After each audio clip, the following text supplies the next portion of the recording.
সুপ্রিয় শিক্ষার্থীবৃন্দ, সবাইকে আরও একবার স্বাগত জানাচ্ছি HSC English poem and theme of the poem নিয়ে ধারাবাহিক আলোচনায়।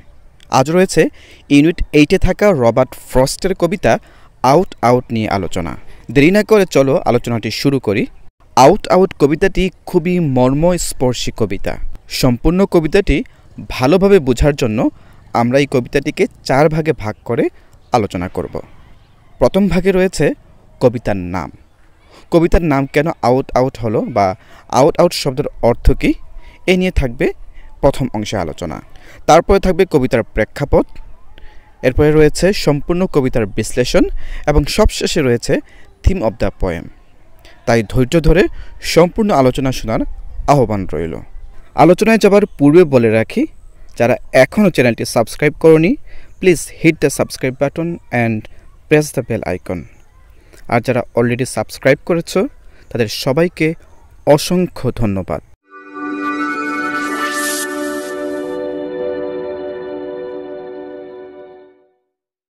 আউট আউট কবিতার নামটি নেওয়া হয়েছে উইলিয়াম শেক্সপিয়ারের নাটক ম্যাকবেথ থেকে, যেখানে নাটকের প্রধান চরিত্র ম্যাকবেথ মানব জীবন সম্পর্কে তার উপলব্ধি তুলে ধরেছেন। রাজা হওয়ার উচ্চাকাঙ্ক্ষার তীব্র সাধনার পরে ম্যাকবেথ এই সিদ্ধান্তে পৌঁছেছিলেন যে জীবন হলো একটি বোঝা, ক্লান্তিকর, যা একটি গন্তব্যের দিকে চলছে, আর তা হলো মৃত্যু। তিনি দেখেন জীবনটি খুব ছোট, একটি ছোট মোমবাতির মতো। মোমবাতি অল্প সময় জ্বলে নিঃশেষ হয়ে যায়, পরে থাকে শুধুই অন্ধকার আর অন্ধকার। সেই অন্ধকারের তুলনায় জীবনটা অনর্থক, তুচ্ছ। আর তাই তিনি মোমবাতির মতো ছোট্ট, ক্লান্তিকর, তুচ্ছ জীবন থেকে মুক্তি চেয়ে বলেছিলেন, আউট আউট ব্রিফ ক্যান্ডেল, যাও, শেষ হয়ে যাও এ ক্ষুদ্র জীবন। এখানে আউট শব্দের অর্থ নিভে যাওয়া বা শেষ হয়ে যাওয়া। আউট আউট কবিতায় নিভে যাওয়া বলতে একটি ছোট বালকের জীবন প্রদীপ নিভে যাওয়ার কথা আলোকপাত করা হয়েছে। বর্তমান পুঁজিবাদের দুনিয়ায় শ্রমিকের মৃত্যু এক তুচ্ছ বিষয়। পুঁজিবাদীদের কাছে অর্থই বড়, জীবন নয়। তাই রবার্ট ফ্রস্ট শ্রমজীবী মানুষের বাস্তবতা তুলে ধরে পরিহাসের সুরে বলছেন, আউট আউট, অর্থাৎ যাক, শেষ হয়ে যাক শ্রমিকদের এ তুচ্ছ জীবন। আউট আউট কবিতার প্রেক্ষাপট রচিত হয়েছে একটি শিশু শ্রমিককে নিয়ে, যে একটি সমিলে কাঠ চিরতে গিয়ে মারা যায়। বালকটির করুণ মৃত্যুর মাধ্যমে কবি শিশু শ্রমের সামাজিক বাস্তবতাকে অঙ্কিত করেছেন। বালকটি ছিল ছোট্ট, কিন্তু কাজ করছিল একজন পুরুষ মানুষের। আমেরিকার পল্লীগ্রাম নিউ ইংল্যান্ডের একটি উঠানে করাত দিয়ে সে একাকী কাঠ চিরছিল। অন্যান্য দিনের মতোই দিনটি সমাপ্ত হতে যাচ্ছিল, যখন তার বোন তাকে রাতের খাবার খেতে ডাকলো। সে কিছুটা অমনোযোগী হয়ে পড়ল, ফলে করাতটি এসে তার হাতে লাগে এবং অতিরিক্ত রক্তক্ষরণে সে মারা যায়। এভাবে কবি শিশু শ্রমিকদের ভয়াবহ অবস্থা তুলে ধরে শিশু অধিকার তথা মানবাধিকার লঙ্ঘনের চিত্র বিশ্ব দরবারে মেলে ধরেছেন। আর এই ছিল কবিতার প্রেক্ষাপট। এরপরে কবিতাটি শুরু হয়েছে এভাবে, the buzz saw snarled and rattled in the yard. উঠানের উপর ঘট ঘট খটখট করে করাতটি চলছে। বাস শব্দের অর্থ শব্দ বা আওয়াজ, স অর্থ করাত। বাস স বলতে সমিলের কাঠ চিরার করাতকে বোঝানো হয়েছে, যেটি শব্দ করে চলে, তাই এটিকে বাস্য বলা হয়েছে। স্নাল অ্যান্ড র্যাটেল, ঘটঘট ও খটখট শব্দ করা। কাঠ চিরার করাতটি চলার সময় বারবার এরকম স্নাল অ্যান্ড র্যাটেল শব্দ করে থাকে। যদিও কালের বিবর্তনে পরিবর্তন হয়েছে করাতের ধরন, বদলে গেছে করাতের শব্দ। আর ইয়ার্ড অর্থ উঠান বা কাজের জন্য ফাঁকা জায়গা। উঠানের উপর করাতটি ঘটঘট খটখট শব্দ করে চলছে। And made dust and dropped stove length sticks of wood. করাতটি যখন কাঠ চিরছে তখন একদিকে কাঠের গুঁড়া তৈরি করছে আর এক পাশ দিয়ে ফেলে দিচ্ছে জ্বালানি কাঠ। এখানে ডাস্ট শব্দের অর্থ কাঠের গুঁড়া, ড্রপ অর্থ ফেলে দেয়া, stove length sticks of would অর্থ জ্বালানি কাঠ। ভেঙে ভেঙে অর্থ করলে দাঁড়ায় স্টোভ অর্থ চুলা, লেংথ মানে দৈর্ঘ্য, স্টিক মানে এখানে লাকড়ি, আর উড অর্থ কাঠ। চুলায় জ্বালানো যায় এমন দৈর্ঘ্যের কাঠের লাকড়ি। কাঠ যখন চিরা হয় তখন কাঠের গুঁড়া বের হয়, আর কাঠের উচ্ছিষ্ট অংশটুকু জ্বালানি কাঠ হিসেবে ব্যবহৃত হয়। এই কথাই এখানে বলা হচ্ছে, করাতটি থেকে তৈরি হচ্ছে কাঠের গুঁড়া আর জ্বালানি কাঠ। Sweet scented staff when the breeze drew across it. করাতটি গাছ কাটার সময় সুমিষ্ট সুবাসের বস্তু ছড়িয়ে দিচ্ছে যখন করাতের ওপর দিয়ে মৃদু বাতাস বয়ে যায়। সুইট অর্থ সুমিষ্ট, আর সেন্ট শব্দের অর্থ সুবাস ছড়িয়ে দেয়া। স্টাফ অর্থ বস্তু, ব্রিজ শব্দের অর্থ মৃদু বাতাস, ড্রু অ্যাক্রস কোনো কিছুর উপর দিয়ে বয়ে যাওয়া। ড্রু শব্দটি ড্র শব্দের পাস্ট ফর্ম। সুমিষ্ট সুবাসের বস্তু ছড়িয়ে দিচ্ছে যখন করাতের ওপর দিয়ে মৃদু বাতাস বয়ে যায়। And from there those that lifted eyes could count.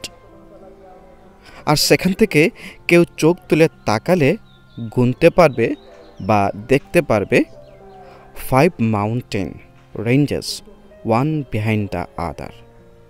5টি পাহাড় একটির পিছনে আরেকটি বিস্তৃত, under the sunset far into Vermont. সূর্যাস্তের সময় ওই দূরের ভারমন্ট পর্যন্ত।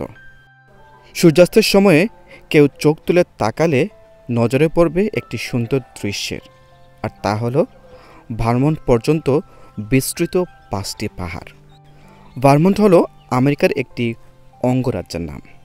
তোমরা জানো আমেরিকাতে অঙ্গরাজ্য রয়েছে 50টি। এই 50টি অঙ্গরাজ্য 10টি অঞ্চলে বিভক্ত।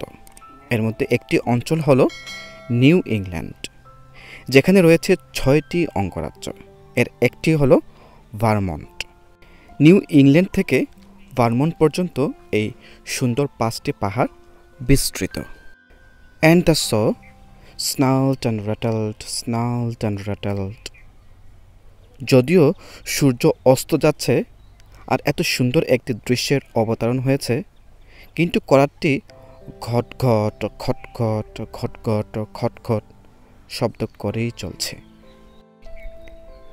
As it ran light or had to bear a load. শব্দ করার কারণ হলো করাতটি চলে হালকা কাজ নিয়ে অথবা বহন করতে হয় ভারী কাজের বোঝা। কাজ থাকুক আর নাই থাকুক, যে কোনো অবস্থাতেই করাতটি শব্দ করে চলতে থাকে। এটির যেন কোনো বিশ্রাম নেই। বিশ্রাম নেই যারা কাজ করছে সেই সমিলে। And nothing happened. Day was all but done. এবং কোনো কিছুই ঘটেনি, দিনটি প্রায় শেষ। Call it a day. I wish they might have said. হয়েছে, আজকের মতো ক্ষান্ত দাও। আমি আশা করেছিলাম তারা এই কথাটি বলবে। Call it a day. এটি একটি ফ্রেজ যার অর্থ আজকের মতো যথেষ্ট কাজ হয়েছে বলে স্থির করা বা কাজ থেকে নিবৃত্ত বা ক্ষান্ত হওয়া। To please the boy by giving him the half hour. আধা ঘন্টা সময় দিয়ে বালকটিকে খুশি করার জন্য। প্লিজ শব্দের অর্থ খুশি করা।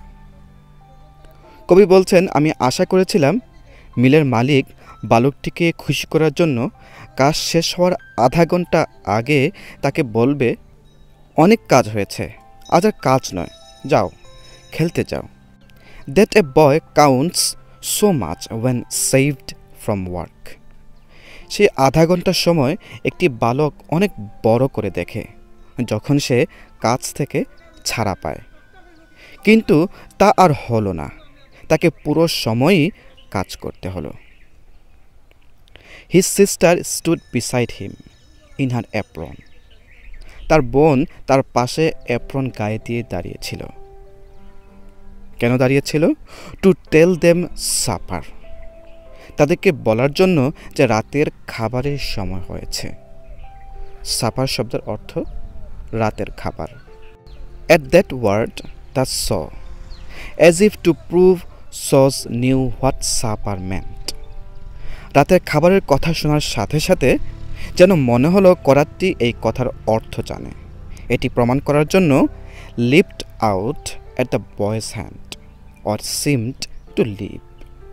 করাতটি লাফ দিল বালকটির হাতে, অথবা লাফ দেওয়ার মতো কিছু একটা ঘটল।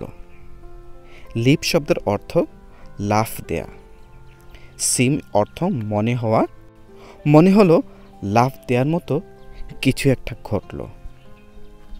He must have given the hand, তাকে হাতটা যেন দিতেই হলো। However it was, neither refused the meeting. ব্যাপারটা যাই ঘটুক, করাত আর হাত দুইটার একটাও সাক্ষাৎ করাটা প্রত্যাখ্যান করেনি। রিফিউজ শব্দের অর্থ প্রত্যাখ্যান করা। করাতের সাথে হাত লাগুক আর হাতের সাথে করাত লাগুক, যেইটাই ঘটুক, করাত আর হাত যে একসাথে মিলিত হয়েছে এটা নিশ্চিত। বাট দ্য হ্যান্ড, কিন্তু বেচারি হাতটা, করাতের তো কিছু হবে না, কিন্তু বেচারি হাতটা তো আর আস্ত থাকলো না। করাতটি হাতে লাগার সাথে সাথে কান্নার হাসি দিয়ে বালকটি চিৎকার করে উঠল। দ্য বয়েজ ফার্স্ট আউটক্রাই ওয়াজ এ রুফল লাভ। বালকটির প্রথম আত্মচিৎকার ছিল কান্নার হাসি। আউটক্রাই শব্দের অর্থ আত্মচিৎকার। রুফল শব্দের অর্থ কষ্টের, দুঃখের বা কান্নার। আর লাভ শব্দের অর্থ তোমরা জানো, হাসি। রুফল লাভ হলো মানুষ ব্যথা পেলে যে চিৎকার দেয় তাকে বলা হয় কান্নার হাসি, যার মাধ্যমে বোঝা যায় সে খুব কষ্ট পেয়েছে। As he swung toward them holding up the hand, যখন সে হেলে দুলে হাতটাকে উপরে ধরে তাদের দিকে এগিয়ে যাচ্ছিল। এখানে সোয়াং শব্দটি সুইং শব্দের পাস্ট ফর্ম, যার অর্থ হেলে দুলে চলা বা দোল খাওয়া।